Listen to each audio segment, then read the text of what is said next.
안녕하십니까. 사수상담가 이기호입니다. 오늘은 전공 심화과정 고급 2-5강으로 당사주 12성에서 네 번째인 묘파성에 대한 공부를 하도록 하겠습니다. 이 묘파성을 보면은요, 지금 보시는 것처럼 깨질 파자가 들어 있습니다. 깨질 파자가 들어 있으니까 내용이 별로 좋지 않을 것 같죠.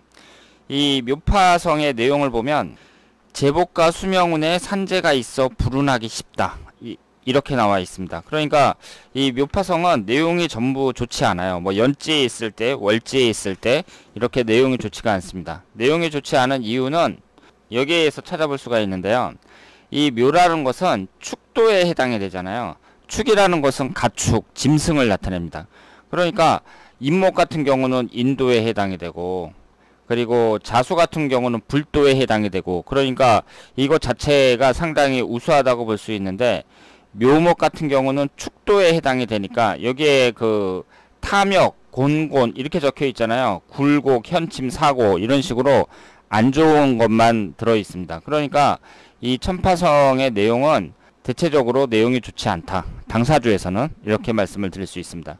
그러면 우리가 이 당사주 12성을 이렇게 공부를 하면서 12지지에 나와 있는 모든 내용도 같이 공부를 하자, 이렇게 제가 말씀을 드렸잖아요. 그러면 이 묘목이 갖고 있는 여러가지, 이 묘목이 어떤 내용을 담고 있는지 전체적으로 한번 살펴보는 시간을 갖도록 하겠습니다. 우선 이 묘목을 보면은요, 방향으로 봤을 때 동쪽에 해당이 됩니다. 봄이라는 것은 방향으로 봤을 때 동쪽에 해당이 되죠. 그래서 봄은 해는 동쪽에서 뜨죠. 모든 시작이라는 게 동쪽을 나타냅니다. 해도 동쪽에서 떠서 서쪽에서 지고요. 이 봄도, 계절의 처음인 봄도 방향으로 봤을 때에는 동쪽에 해당이 된다고 말씀을 드릴 수 있습니다. 정동 진방이라고 나와 있습니다. 여기에 진방이라고 적혀 있고 우레라고 나와 있죠. 그러니까 주역에 나와 있는 이 방향으로 보면 진방이 되고요. 이것은 정확하게 동쪽에 해당이 됩니다. 임묘진 목국의 왕지이며 봄의 왕성함을 표현한다. 이렇게 좌오묘유가 있잖아요. 그러면 이 유라는 것은 가을의 왕성함을 나타내고, 묘라는 것은 봄의 왕성함을 나타내죠. 이 자수라는 것은 겨울, 오라는 것은 여름을 나타냅니다. 그러면 임묘진이라는 것이 봄을 나타내는데 그 중에서 가운데 있으니까 이 묘목이 봄의 왕성함을 나타낸다고 말씀을 드릴 수 있겠습니다. 여기에 보시는 일양오음, 이양사음 이런 것은 양과 음의 구성을 나타내거든요. 그런데 이 묘목이 되면서 사양이음으로 양이 많아졌죠. 이 임목이 있을 때는 삼양삼음이었는데 이 묘목이 되면서 사양이음으로 드디어 양이 많아졌습니다. 이 양이 많아지면서 양의 기운이 이제 강해진다, 이렇게 볼 수가 있죠. 그리고 이 묘목이라는 것은 묘월은 음력으로 2월을 나타내요. 이때에 경칩과 춘분이 있습니다. 이 묘목이 낮과 밤의 길이가 똑같아진다 그러거든요. 낮과 밤의 길이가 똑같아지면서 이제 이때부터 시작을 하면서 이때부터 그 낮의 길이가 길어지기 시작한다, 이렇게 볼 수 있죠. 그러니까 밤낮의 길이가 달라지는 분기점이라고 말씀을 드릴 수가 있습니다. 계절로 봤을 때는 그렇고요. 그러면 하루 시간으로 보면 오전 5시 반에서 7시 반에 해당이 됩니다. 그러면 사람들이 출근 전에 이제 일어나갖고 세수도 하고 청소도 하고 밥도 먹고 그러는 시기잖아요. 출근하기 전에 아주 분주한 시기라고 말씀을 드릴 수가 있죠. 그러니까 사람이 왕성하게 뛰어다니는 시기, 이때가 바로 묘시라고 말씀을 드릴 수가 있습니다. 우리가 이 묘목에서 자의 형상을 통해서 또 여러가지 뜻을 알 수가 있는데요. 이 묘목이라는 한자는 좀 특별하게 생겼습니다. 왜냐하면 이 한자가 있잖아요. 이 묘목이라는 한자를 딱 보시면 이것이 분리가 돼 있어요. 그러니까 12지지 이 한자 중에서 글자가 이렇게 나눠져 있는 것은 묘자밖에 없습니다. 그러니까 이렇게 나눠져 있다는 얘기는 갈라져 있다는 얘기잖아요. 그러니까 그 부부 배우자 공에 이 묘목을 깔고 있는 사람은 부부자리가 안 좋다, 이렇게 말씀을 드릴 수 있죠. 그래서 부부간에 정이 없다, 그래서 무정지상이라고 말씀을 드릴 수 있습니다. 그리고 이 묘라는 한자를 잘 보시면은요, 이것이 손 모양을 닮았어요. 손 모양도 닮았고요, 귀 모양도 닮았고 그리고 촛대도 닮았습니다. 이 유자하고 묘자를 보면은요, 이 유자는 절에 있는 종, 에밀레종 같은 타종할 때 사용하는 그런 종을 닮았고, 이 유자가, 묘자는 촛대를 닮았습니다. 초를 꼽는 촛대를 닮았어요. 그래서 이 유금하고 묘목을 갖고 있는 사람은 불교 신자가 적합하다, 이렇게 말씀을 드릴 수 있습니다. 그래서 가끔 상담을 할 때 제가 어떤 종교를 가지면 좋을까요? 이렇게 질문하는 분들이 있습니다. 부모님이 천주교 성당에 다니셔갖고 자기도 종교를 하나 믿어볼까 하다가 이제 성당에 다니기 시작했는데 아무래도 잘 안 맞는다. 그러면서 나한테 맞는 종교가 뭐냐 이렇게 물어보시는 분이 있는데, 만약에 지지에 유금하고 묘목을 깔고 있는 분이다. 그러면 불교 신자가 적합하다, 이렇게 말씀을 드릴 수 있겠습니다. 목이라는 것은 자라서 꽃을 피우잖아요. 그러니까 이제 음력 2월 지나가지고 3월, 진월 정도 되면은 이제 막 꽃이 핀단 말이에요.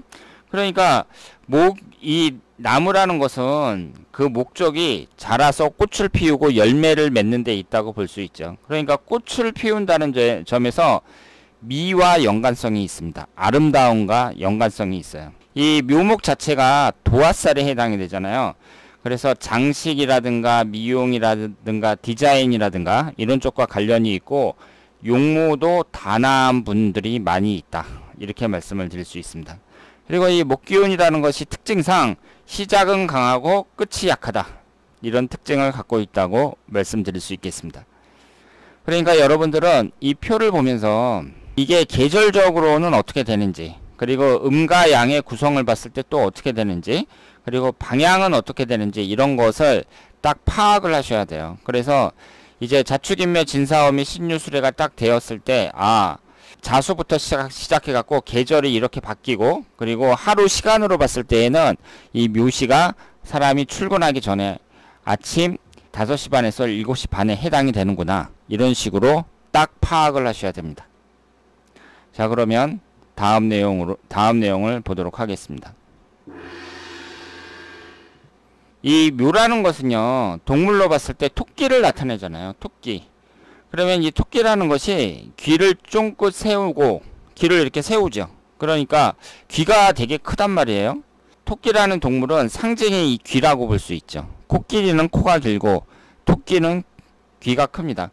귀를 쫑긋 세우고 있기 때문에 신경이 발달했다, 이렇게 볼 수 있고요. 신경이 발달했다는 것은 무슨 사람들이 영감이 좀 강하다든가, 강하다든가 좀 신기가 있다든가, 이런 사람들하고 좀 관련이 있다고 말씀을 드릴 수 있습니다.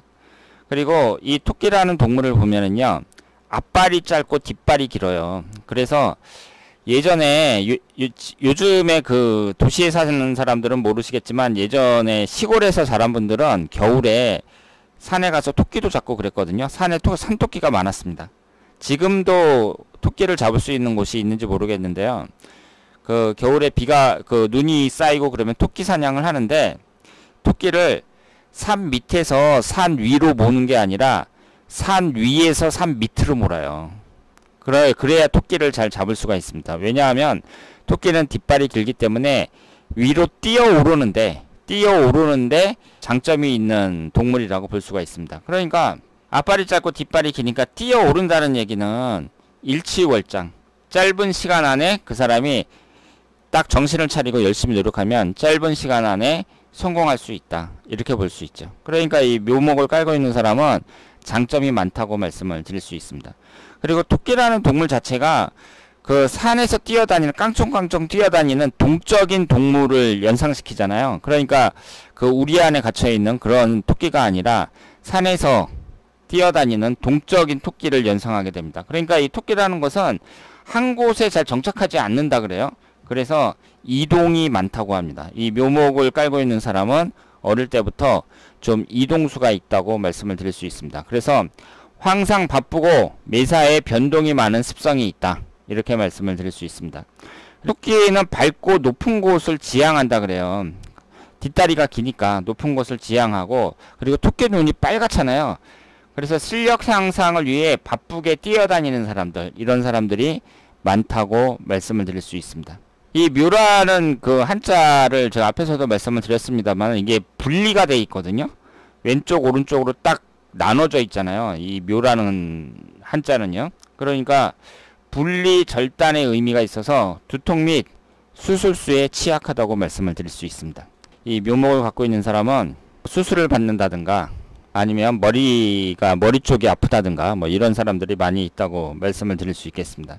그리고 안정적으로 유지하지 못하는 성질이 있다 그래요. 묘목을 깔고 있는 사람들이요. 그러니까 안정적으로 유지하지 못한다는 것은 온전성이 없다 이렇게 볼 수 있죠. 그러니까 사람이 안정적으로 좀 지속성이 있어야 되는데 좀 불안한 면이 있다고 봐야죠. 그 토끼가 뛰는 것 자체도 깡총깡총 뛰는 게 약간 좀 불안하잖아요. 그리고 이 불안하다는 것은 이 글자가 이렇게 떨어져 있다는 거, 이것과 밀접한 관련이 있다고 말씀을 드릴 수 있습니다. 그래서 이 묘목을 갖고 있는 사람들은요, 주색 잡기를 멀리하고, 왜냐하면 이게 도화살이니까 안정적으로 유지하지 못하는 성질이 있는 사람은 어떻게 해야겠어요? 저축을 해놓는 게 좋겠죠. 돈을 벌면 그때 저축을 해놓는 게 좋습니다. 그래서 저축을 습관화하고 종교의 귀의에서 바른 생활을 하면 발복한다. 이렇게 말씀을 드릴 수 있겠습니다.